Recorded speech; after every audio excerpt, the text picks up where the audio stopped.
C'est l'histoire d'une jeune fille de 20 ans appelée Sarah, qui vivait dans un quartier modeste avec son père et sa mère.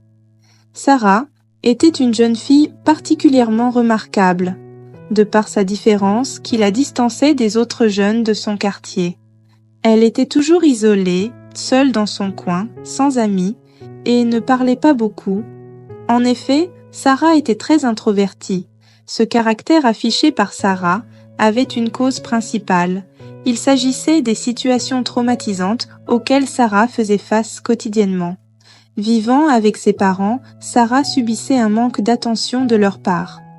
De plus, depuis son enfance, Sarah assistait à des scènes très violentes à travers les nombreuses disputes répétées entre ses parents. Toutes ces choses faisaient de Sarah une jeune fille remplie de frustration. Pourtant, pendant les vacances, Sarah avait un petit commerce qu'elle tenait sur un marché local où elle arrivait à gagner un peu d'argent en vendant des tomates.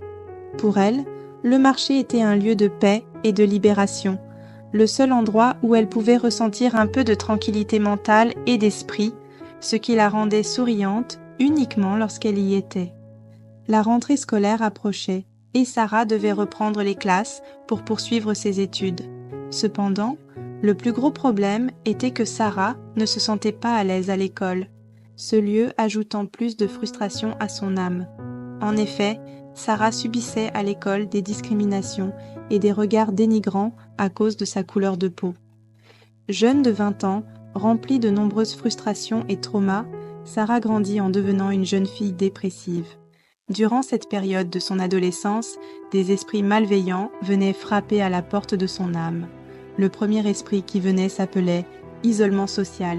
Cet esprit avait pour mission de déconnecter Sarah pratiquement de tout le monde et de la maintenir dans une position de solitude. Le deuxième esprit qui venait s'appelait baisse de l'estime de soi. Cet esprit avait pour mission de déposer un sentiment d'autodépréciation dans l'âme de Sarah afin de l'amener à ne plus s'aimer elle-même. Le troisième esprit qui venait s'appelait sensibilité accrue aux critiques. Cet esprit avait pour mission de faire de Sarah une personne hypersensible aux critiques ou aux commentaires négatifs, même anodins. Le quatrième esprit qui venait était le plus grand parmi tous. Rejet. Cet esprit avait pour mission de rendre Sarah une fille méfiante envers tout le monde, mais aussi une personne retirée émotionnellement, ne partageant pas ses sentiments ou ses pensées par crainte de jugement. Après avoir accepté l'entrée de tous ces esprits dans son âme et son esprit, Sarah devenait de plus en plus une jeune fille dépressive avec de graves troubles psychologiques. Au marché, Sarah était de plus en plus méconnaissable, son visage toujours triste, pratiquement comme une âme perdue. Un jour, une dame qui avait l'habitude d'acheter des tomates chez Sarah fit cette remarque et décida de se rapprocher d'elle. Sarah n'a pas voulu ouvrir la bouche pour expliquer sa situation, mais la dame sentait qu'il s'agissait de dépression. Alors, elle décida de parler à Sarah peu à peu. Le premier jour, la dame dit « Ma chère, il y a en toi une force incroyable, une lumière qui ne s'éteindra jamais. Parfois, la vie peut sembler lourde et tu peux te sentir blessée par le rejet et la dépression. Mais rappelle-toi toujours, au plus profond de tes moments sombres, qu'il y a une promesse de guérison qui t'attend. La foi est ce qui te permet de traverser les tempêtes de la vie. Crois en un avenir meilleur, même lorsque les défis semblent insurmontables. C'est cette croyance qui transforme les épreuves en victoire et les cicatrices en témoignages de courage et de force. Le deuxième jour, la dame revint sur le marché et parla à nouveau à Sarah. L'espérance est ton ancre dans les moments difficiles. C'est la certitude paisible que tu n'es pas seule, que chaque défi te prépare pour une acceptation plus grande et une guérison complète. Chaque jour, rappelle-toi que ton avenir est lumineux et rempli de possibilités infinies.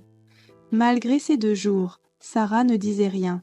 La dame décida de revenir une 3e fois et dit « Même lorsque les montagnes semblent insurmontables, il y a une main qui nous guide, une voix qui nous encourage, et un amour qui nous enveloppe à chaque instant de notre parcours.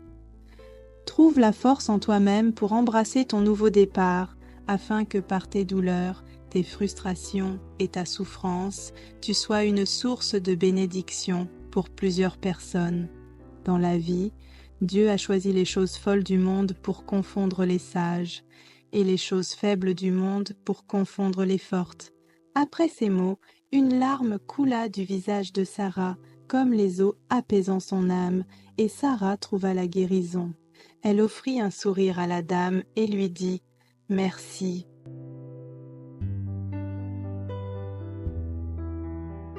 Après cette période de tempête, Sarah devint de plus en plus sociable et souriante. Elle eut énormément d'amis finalement et fit croître son business. Pour finir, Sarah décida de monter une petite usine de fabrication de sachets de tomates avec toutes ses économies et elle réalisait chaque année un énorme chiffre d'affaires. Aujourd'hui, Sarah est une jeune femme de 35 ans, mature, entrepreneur et épanouie.